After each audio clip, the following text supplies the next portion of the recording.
It may be about 6:30 in the morning for me, but we need to do this video today, because I'm going out places, so let's find people. We had a council vote over the past few days on some NUBL unbans. We followed the tier shift, and said, hey, may as well unban some of these if people want to, right? And following our vote, Inteleon, Iron Thorns, and Scrafty have been unbanned. I've been seeing people call Antellion the Iron Hands of NU because it's been banned and unbanned like 4 times, and I'm gonna call myself, I don't know, the prophecy man. Every time saying, hey guys, this mod isn't broken, and it gets unbanned repeatedly. Everyone is at least willing to entertain my delusions or correct takes, but we never keep it around, so I don't know. All I know is y'all should subscribe. We're getting close to 10k, man. I can sniff it from a mile away, and I'm trying to get that to be half a mile, etc, etc. So come on, join the channel, subscribe. We're hitting 10k. I don't care what the haters say. We're gonna do it. You're gonna be a part of it, and it's gonna be great. You get content like this every day, man. How could you say no? And so I want to talk, I guess, about the mons that didn't get unbanned first. I'll talk about it through my lens, because I did vote to unban Dreadn. I don't think we had a single person get the bans correct, as sometimes I like to look at them and go, who correctly... Oh, I know, oh my god, Maryberry, shoutouts her, former NUTL, did get the bans slate correct. Do not unban on the top 3, unban, look at that. So, first of all, Titan and Cloister, I think are the 2 easiest to talk about. And the reason I voted to not unban either of them, even though I think Titan was one I was a little bit thinking of maybe vote unban on, is the way I saw it was these 2 mons are so... polarizing isn't the right word, but they are very snowbally, I guess is an okay word to say. Where I looked at it from this, we have about a month more of this meta. The metagame's already super offensive favored as is, and I mean like hyper offensive. We're talking, you know, like the standard cheese build types, where you're talking maybe, you know, HO lead or terrain or weather. And I didn't really think adding Titan or Cloister did a ton to the tier to move the needle in a way where I'm like, okay, yeah, I really think we get some meaningful development out of this. So, Cloister, I still look at the tier and I think it's broken. I know that's a take shared by most people, but I still wanted to mention it because we had multiple people vote to unban Cloister. A lot of it was because they both voted to unban literally everything, but my opinion is that the same applies now that did back when I originally voted to ban Cloister. With the help of Terra, you can set up very, very easily in this tier, and you just win. Maybe without Terastallizing, I can't abuse the Terra ground shenanigans that I was doing so consistently, like I, you know, like I did back then, and maybe I can't do that now, but I still don't feel like I'm not gonna find another Terra type to do the same damn thing with, you know? And so I want to keep that one banned.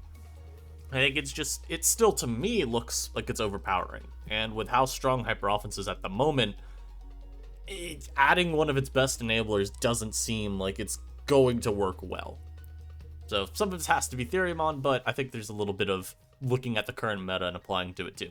And Titan's kind of the same way, except, again, my opinion on Titan's shakier, because when I voted to ban it originally, I didn't really feel good about the ban vote, because my opinion using Titan, and Eternally can confirm this, because you spectating me blathering, I had some of the worst games ever.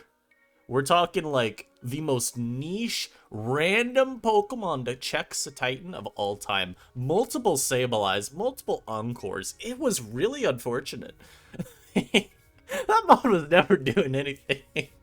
And so, I don't know, my opinion at the time was very skewed, but I ended up voting to ban it because, I mean, in Eternaly's games, it seemed a lot better. So I'm like, okay, maybe it's just a skill issue. Maybe it's just a, what are my matchups? Oh, mine are all bad, his are all good. Or not even good, his are just not bad. So Titan, the way I look at it too, and a lot of the reason I voted to not unban it is it's a belly drum sweeper with priority. And Aurora Veil plus Snow makes setting up a lot easier than it normally would be. Mono Ice is still pretty cringe, but it's not nearly as bad when you support it through all of those defensive boosts. So it's a particular setup. I think the question would be, do you think snow teams slash Veil teams are good in the meta? We don't really have evidence to suggest that they're meta at the moment. However, I do think we have the ability to look back to when Titan was originally here and say, well, you add it back, they do become viable again. But I think offense in offense metas is always an option. This is an offense meta, so any type of build that is just offensive by nature, I think has a place. And snow works pretty well as well because we're having a lot of weather wars going on right now. We know sun is very prevalent. Rain is kind of there as well. So sun has some justification just off of that. But especially, I meant to say snow does. But when you look at the prevalence of sun too, I think forcing the weather war issue is actually pretty useful. Because if you deny mons like, you know, Zard, Hisui Lily, and Taif their sun, they become a lot more manageable. And so I think Snow would have a niche from that, enabling those Titan builds even more and giving it, you know, this really, really strong place in the tier. And I just look at what we have in the meta, like, I don't want to do this because I just don't want to show forums that I'm not supposed to. So I hate about recording that. I gotta keep some things that are like, you know, community leader plus. Gotta keep them under wraps. So we look at like the VR right now. It's not like in the shift we got Titan counterplay outside of like Indie Mail enabling Psychic Terrain even more, right? It's like Grimsnarl, I just don't feel like Grimsnarl's Sucker Punch is a big deal. If I'm under Veil and Snow, I have so much physical bulk, you're not doing anything. So I mean, like, Basque Legion, I guess, is a check. And if you're running into Rain, maybe that's a problem too. Like, opponent could sack Clef Key, set up the Rain, get rid of your Snow Boost, and then maybe your Hail, not your Hail, your Aurora Veil also runs out at the same time. And Legion's gonna tank an Ice Shard. It's bulky enough to do it, and it's gonna tap you with Wave Crash. I mean, Hitmonlee doesn't really run priority, it's doing Unburden stuff, and Unburden does not bypass Ice Shard. Lucario, I guess, has E-Speed stuff? We got more priority, and that's probably the biggest thing. I'm just unsure that it really forces a Titan to struggle more than it would otherwise. Other things that maybe you could argue, I mean, like, maybe Galarian Slowbro running Terra Water more now? There's that. Water Poros. That mon is still great. There's that. It's kind of tough to me. Maybe I think an unban probably would have been okay, but I think in this meta, it's probably not the best time to free it, because you just are adding another super, super flippy setup sweeper that I think has far more potential to spiral the metagame into a worse spot. Like, I unbanned Iron Thorns, which we unbanned Iron Thorns, I should say. And I voted unban Dreadnought, which you could say those would do the same thing. I think there's some key differences, though. So a Dreadnought, I voted to unban it. The logic here was Dreadnought, I felt under Rain, and this was Drizzle Rain, mind you. Auto Rain, very different from manual. I thought under Auto Rain, Dreadnought was broken as hell. Terra Water, yeah, that was not fair. Everything died. Registeel was taking like 95 or something. It just, no, not balanced. Outside of Auto Rain, or outside of Rain, period. So maybe manual Rains still could be a little bit problematic, but outside of Auto Rain at least, Dreadnought felt kind of bad. Like, I didn't feel like the damage it did was particularly impressive.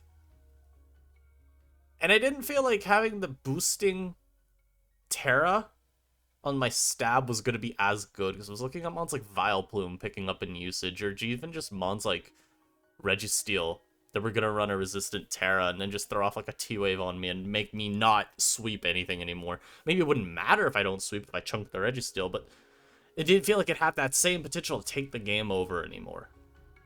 And so I thought in my head, in my heart of hearts, I could not justify a Dreadnought ban. Yes, with Auto Rain it looked broken, but no one was using Manual Rain at the time. Because of Auto Rain, why are you going to use the other? So I didn't feel like it made sense to vote ban, because I think we needed to see it in a metagame without Auto Rain. The best example I can give here, Lucario's going to love hearing this. Tornadus in Sword and Shield in you. I don't think Torn was broken back then, because I didn't think that outside of Rain it was like broken. I was gonna say I didn't think it was like good, but obviously it's cap. It was good. But the difference between it with Drizzle, I think this was also the beginning of DLC too, funny enough. The difference between Tornadus and Sword and Shield and you with Drizzle and without was night and day. Very different Pokemon. Outside of Rain, it just was not the same guy. And so I looked at that and I said, well, it's happened with Torn before where I felt like we banned him on with Drizzle. Never gave it a shot in a meta without Drizzle. We literally banned them at the same time. Did the same with Dread out here. I felt like that was a mistake. I wanted to look at it again with Dread. Ends up, Council, I got a little number there. 4 out of 10. We need 7 out of 10 for any of these to get unbanned. And again, you can see this. Everything, I feel like when we've done bans and unbans has been along, I was gonna say along party lines. This is not politics. It's been along the margins. So, even nothing in Council was like unanimously agreed upon as like obvious to unban, but still lacking in support on Dreadnought because it didn't even receive, you know, a half or a simple majority.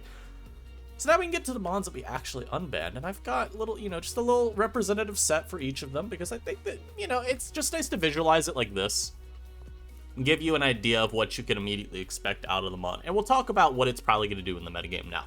Inteleon coming back. Oh my god. How many more times do I have to teach you this lesson, you zoomers? This mon is not broken.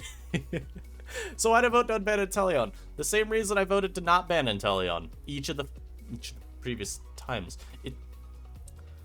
What happened to the game I love? Where I was allowed to say that this mon gets revenge killed by the entire tier. It gets forced out by many faster threats because even though it's got great natural speed, of course Scarfers are still going to get the jump on it. But I gotta talk about how many just blanket special walls still are not 2-shot, let alone 1-shot by this mon, and as a result, Inteleon's forced to U-turn on them, especially when they're coming in on aggressive doubles. But even if they're switching into it, they can still avoid it, or force it to burn a Terra Water in a generation where that's often not the best play. And I got these kids telling me, hey, I'm gonna U-turn. I don't care! Go for it, bro. I talked about this in, like, Sun and Moon and you with Passimian. I was gonna say Sun and Moon and you with Passimian, because we talked about Passimian being broken back then, but upon second thought, I don't actually remember past getting broken calls. I might be confusing that with early SV, where, again, we got some calls for Passimian to maybe be banned, and a lot of it was, oh, I can just U-turn all his checks, yeah? Okay. Have fun taking helmet chip every time you U-turn. It's like the same with Silvally Ground in Sword and Shield NU. I don't care if it U-turns 27 times in the battle. At least it's not sword stancing and multi-attacking. Like, yes, I'd rather them on U-turn. Leave me alone. So, that's part of it, and U-turn from an Inteleon. This is like, you can look at other mons that U-turn and maybe you don't like it. Like, Ground Valley, I will say this. With Ground Valley, there is actually some reason to hate that mon U-turn spamming, because a lot of the time, it was sword stancing and then U-turning. It's a little bit more chip. And if you didn't have, like, wheezing specifically, it could get a little bit bleak pretty quickly, so. For what it's worth, they're not entirely wrong. But with Antellion, it's like, this is the weakest move I have ever seen. This mon has 85 attack. This is not doing numbers. Calm down. So, what else in the meta right now is also particularly helpful to limit Inteleon? One, very offensive meta. That might tone down, but hey, I'm not... What's it called? I'm not a magic 8-ball. I can't predict the future, except when I can. So I don't know exactly this month how much it's really going to tone down, because there's reason to believe the meta could stay very offensive for a lot of this. But, you know, that aside, meta's offensive as all hell. So you've got a lot of just teams that naturally pressure Inteleon so much will have the means to naturally outspeed it the entire game and give it very few chances to come in. Like, we think about what our best archetypes right now are. Sun's one of them. And you may say, okay, Inteleon surely is a good matchup against Sun. It's a ton of fire types, and you're not entirely wrong. But one of the important things to remember too, outside of that, like, some of this is the obvious of me set Sun, Inteleon do less damage. But some of it also is just that everything on Sun's gonna outrun the Inteleon. And so how many times are you actually getting to come in and exploit your positive type matchup? Not necessarily that often. And we think about what the common Sun build is. It's like Ninetales, Typh, Charizard, Espeon, Hisui, Lilligant, and then there's a filler slot where that can be like Vileplume, Could be Victory Bell. Could be Brute Bonnet. You got another Mon that could potentially at least take the pump. And if it's going to start using Ice Beam, do you want to give Charizard and Typh those like free switch-ins afterwards? It's sometimes debatable. So not only do they outspeed it a lot, but they still have enough room to pivot around Inteleon to where I'm not that concerned. You look at other offenses, Terrain is incredible, especially Psychic Terrain. We'll talk about that more with probably Iron Thorns. But those builds are similarly problematic because all of their setup sweepers are speed boosters. Iron Thorns. My brain broke. Iron Thorns, so Grafai, Hitmonlee, Sceptile. These are all faster. They also all run a lot of bulk. Hitmonlee, I guess we haven't seen the bulk on yet. For EV spreads, I'm still seeing a lot of attack max speed. That could change. But we see those Mons run and burden sets very frequently. And yeah, they all one-shot Inteleon. So that isn't very good. Ambipom continues to be a ladder favorite, but also it's honestly just not that bad of a Mon. I guess we'll just look at individual Mons. Arcanine is pretty decent. Terra Normal E-Speed smokes Inteleon's pack. Brute Bonnet, not as good as it was. Limited to Sun more so, but you do still have Sucker Punch to pick that Mon off. We want to talk about Scarfers along the way too. We can. Scarf Chandelure is going to be fine into it. You've got... I was going to say Scarf Embor, but I think you're faster, right? I think it's faster by 1 point. I believe Scarf Embor... Yeah, because Pokemon, like, always rounds up. So 251 times 1.5, I think instead of... You get the 125.5. I believe you round up to 126. There you go. So Embor outspeeds by 1 point if you're Scarf on that. Also, I just did the math wrong anyway. Embor is more than 1 point faster. So Scarf Embor, if you want to try that, that's faster than Inteleon and is also a good lure. Flamigo, of course. Scarf Flamigo is still great. Scarf Flagon is still great. Scarf Grafai, if you are that type of individual, it's an option. Indeedee, this Mon's going to be so hard to tell how good it actually is, because I've seen some people saying that it obviously makes Psychic Terrain broken, and I'm frankly unsure that it does. But you want to talk about Scarf Indeedee, it's faster. My beloved, how you fallen. Scarf Meloetta, AV Meloetta as well. Like, AV Meloetta is not being broken immediately by Inteleon. Especially with some people running those super bulky sets. That certainly complicates it well. Lucario, priority. Palmot, priority. Scrafty, bulky. So, I mean, it's still like 2-shot if you Terra Water and potentially kind of pressured. But it's still a check. Same with like Registeel. Still a check. We even saw me try to Terra Water with Snipe Shot and break through a Registeel, and Amon just said no. Screamtail, it could even Terra Water. AV Glowbro is a problem. It can also Terra Water on a physically defensive set and be okay. Scarf Raptor's faster. Scarf here is faster. Thunders can T-Wave and just be annoying. Not a great counterplay source, but still there. And something like Serena can run bulkier sets, potentially do Terra stuff to mess with Inteleon. So it's not like the tier is lacking in counterplay whatsoever. I think the problem with Inteleon discourse is just continuing to be that people are looking for like the hard checks or hard counters that we've had in previous gens, like Mantine, Gastrodon, Vaporeon, which is really funny. People want Mons of that kind. Also, Umbreon, I don't think I mentioned. Yeah, same with Sylveon and Florges. You just Wish Pass. I feel like people want those Mons, though. And, like, what happened to talk about you turning out? You're saying we need water immunities. Bro, it just U-turns out on those, too. And so I don't know. I'm not moved by the people saying we need water immunities to have Inteleon on the tier. I think that's cap. I think it's just genuinely pure cope. Come on now. Rely on some offensive counterplay. Stop wanting to default to 4 Pokemon below 200 speed on your teams. 1 fast, in quotes, utility mon that hits maybe 260, and then a Scarfer.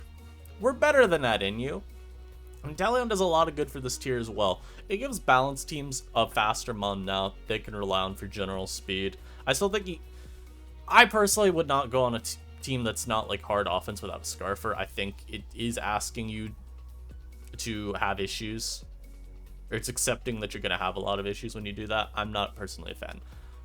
However, Inteleon does give you the fastest unboosted mon in the tier, probably.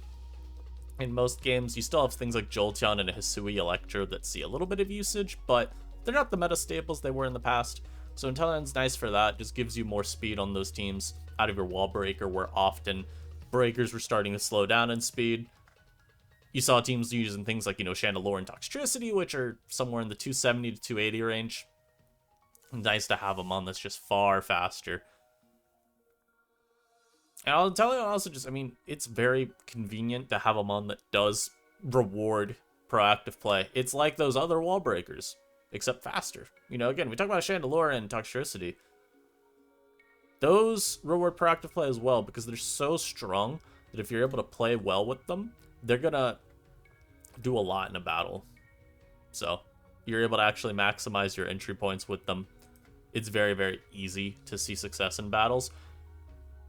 Like, you keep forcing the issue with the Toxtricity, for example, keep switching it in, you're probably going to have a lot go right with it, because you're just going to keep getting turns to Boom Burst. Same with, like, a Chandelure. You keep getting that mon in. Free overheats, free Shadow Balls. It's the same idea with Inteleon, where if you can keep forcing it in, you do get a lot of turns to Hydro Pump. Maybe you're not going to keep breaking, because again, there's a lot of mons that can protect Scout. There's a lot of mons that are naturally just too bulky to two-shot, even without a resistance. And again, so many people talk about Terra Water Inteleon H-Pump calcs, which are scary, mind you. But they then will conveniently neglect that other mons could just Terra as well and resist Hydro Pump. Like, there's nothing stopping me from Terra Watering my Registeel. And now, oh, look at that. I have a resistance to Inteleon. Come on, guys. So, I'm happy with the unban. I hope we don't have another vote on this, because I'm truly sick and tired of seeing it on my slates. Iron Thorns is next. This mon got unbanned. Once again, it was a mon that got banned originally alongside, along the margins. So, it being unbanned is very, very fair. The interesting thing about how the meta around it's changed, if we can go to the VR, because this shows you the mons that we got in the shift.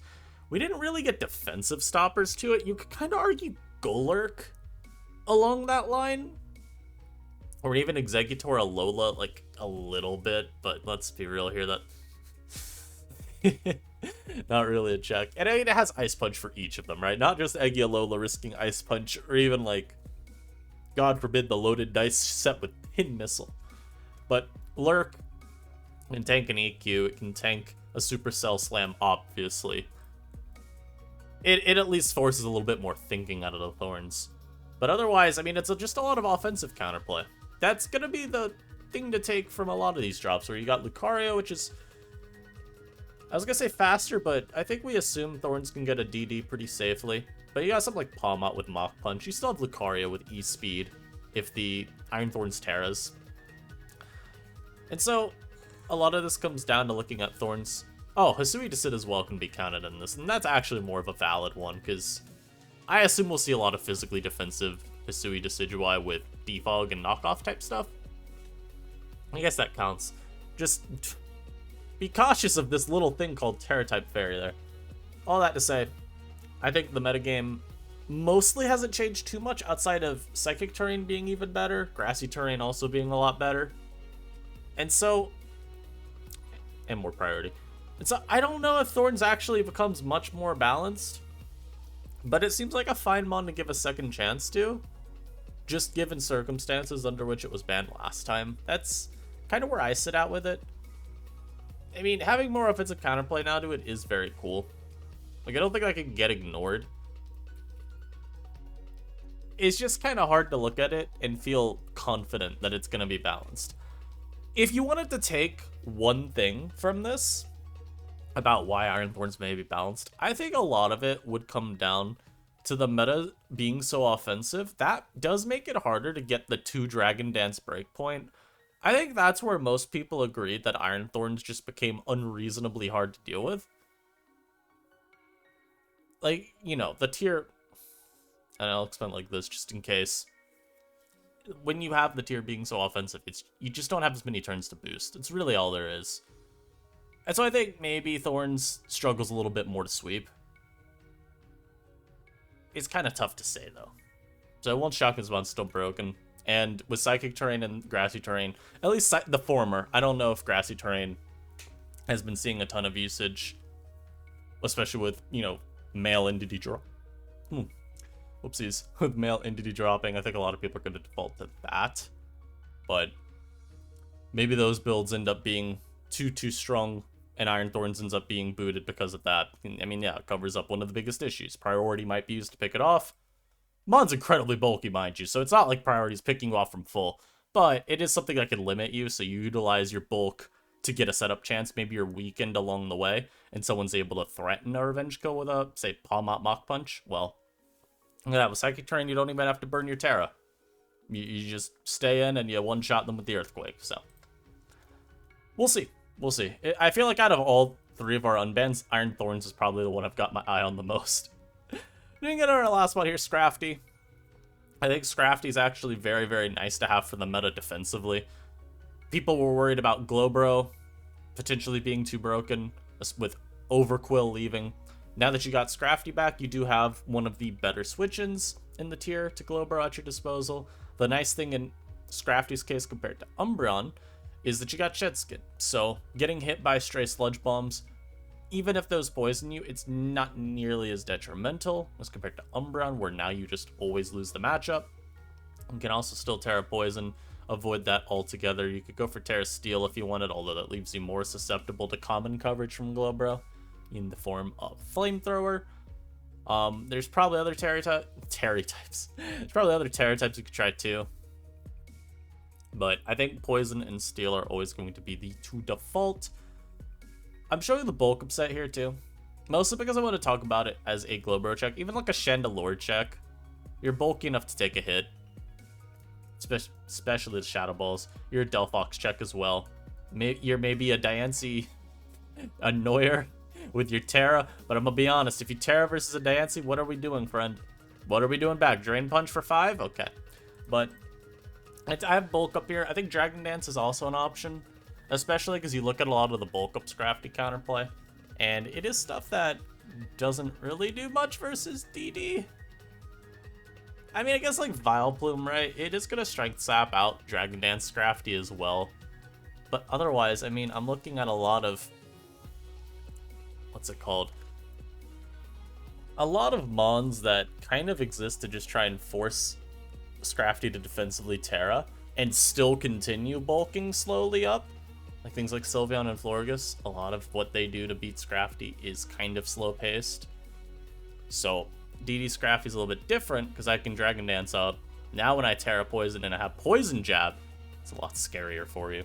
So maybe that set becomes a little bit too annoying. Maybe bulk up is still viewed as being too good at forcing like super specific counterplay. You know, things like taunt, things like item displacement to try and limit it.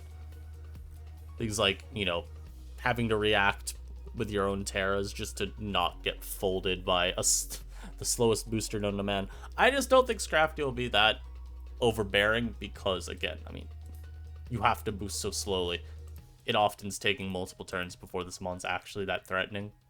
And so it gives you plenty of time to react and play against Scrafty. When we think about how Scrafty's going to find its turns to set up, a lot of it is coming in on choice-locked attackers, so like Chandelure is a victim potentially. Espeon could be a victim, especially if you're running into Psychic Terrain. Maybe even with your Terra, you could make something like a Tauros or a Pawmot susceptible as well to what Scrafty wants to do. Though I think generally it's just coming in on some of these other passive mons.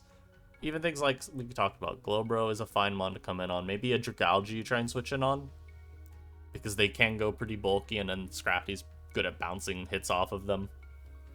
Maybe that's a mon that you're looking to switch in on. I could see it.